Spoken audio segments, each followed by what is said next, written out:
అక్క నమస్తే అక్క, ఏం పేరు మీ పేరు? సరోజ. సరోజ. ఉమ్. ఇది అంబర్పేట. అంబర్పేట మేము. ఉమ్. ఏం చేస్తుంటారు అక్క మీరు? మేము house wife. House wife. House wife.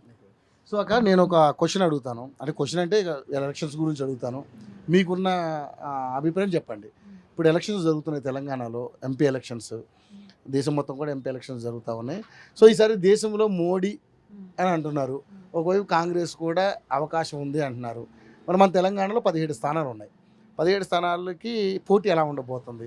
ముఖ్యంగా సికింద్రాబాద్ కాన్స్టిట్యున్సీలో ఇప్పుడు మనం అందరినీ ఎవరు గెలుస్తారని అడిగే ప్రయత్నం చేస్తున్నాం, పబ్లిక్ సర్వే చేస్తున్నాం. కాబట్టి ఇక్కడ ఉన్నటువంటి పోటీ చేయబోయే బీజేపీ నుంచి మన కిషన్ రెడ్డి గారు కావచ్చు, అదేవిధంగా కాంగ్రెస్ నుంచి దానం నాగేంద్ర కావచ్చు, అదేవిధంగా బీఆర్ఎస్ నుంచి పద్మారావు గారు అంటున్నారు, ఇంకా కన్ఫర్మ్ కాలేదు. ఎలా ఉండబోతుంది పోటీ? ఓవరాల్గా ఏంటి మీ అభిప్రాయం?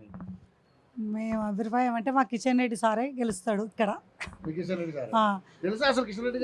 తెలుసు మాకు, ఎందుకంటే స్కూల్లో అవి పిల్లలకు సెంటర్ నేర్పించడము, వర్క్, బ్యూటీ పార్లర్లు అవన్నీ నేర్పిస్తుండు. మాకు మీటింగ్లు జరుగుతున్నాయి, మేము పిల్లల్ని తీసుకెళ్తున్నాం అక్కడ, అన్నీ నేర్పిస్తుండు. ఆయన వల్ల మాకు కుట్టు మిషన్లు కూడా ఇచ్చిండు కిషన్ రెడ్డి సార్. నరేంద్ర మోడీ అయితే ఇప్పుడు 3-4 సంవత్సరాల సంది రేషన్ బియ్యం ఫ్రీ ఇస్తుండు, రోడ్లు అభివృద్ధి చేస్తుండు, లేడీస్కు గ్యాస్ గురించి, ఇప్పుడు ఇన్సూరెన్స్ గురించి అవన్నీ చేస్తుండు. అవి మోడీకే మేము వేయాలని అనుకుంటున్నాం. మోడీకి గెలుస్తాడు తప్పక. ఎందుకంటే మరి అక్కడ కాంగ్రెస్ కూడా బలంగా ఉంది అంటున్నారు, ఆడే కూటమిల ద్వారా కూడా కాంగ్రెస్ ఇచ్చిన వాగ్దానాలు ఏవి అయితే లేవు, ఒక్కటి కూడా అయితే లేవు. టీఆర్ఎస్ కూడా అంతంతకే ఉంది. ఇప్పుడు ఆ బీజేపీ పోటీ గట్టిగా ఉందని మేము అనుకుంటున్నాం. కిషన్ రెడ్డి గారు వస్తారా మా ఏరియాకి వస్తాడు. సమస్యలు ఏమైనా ఉన్నా ఫోన్లు చేసినా వస్తాడు. మాకు తాగే నీళ్ళే ఉండకుండే, నరేందర్ అన్నీ ఉండే ఫస్ట్ బీజేపీలో.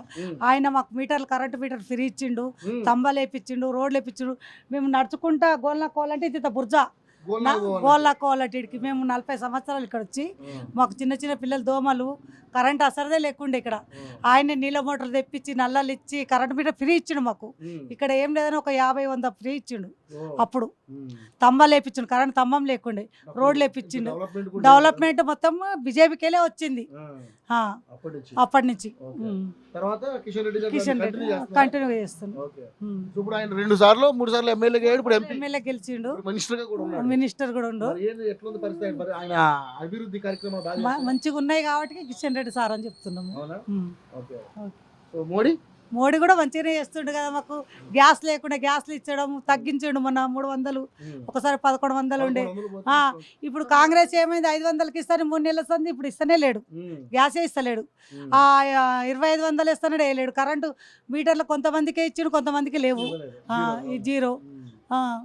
అట్లా బీజేపీదే ఉంటా పక్కా, డౌట్ లేదు. మళ్ళీ ఒక పిలిపించి మేము మాట్లాడతాం కూడా గెలిచినాక. మరి ఎంత రావచ్చు మెజారిటీ? మెజారిటీ 80% రావచ్చు అని అనుకుంటున్నాను. ఇదే మాట మళ్ళీ నేను పిలిపించి మాట్లాడతా. గెలిచా రావాలి తప్పకుండా. థ్యాంక్ యూ అక్క.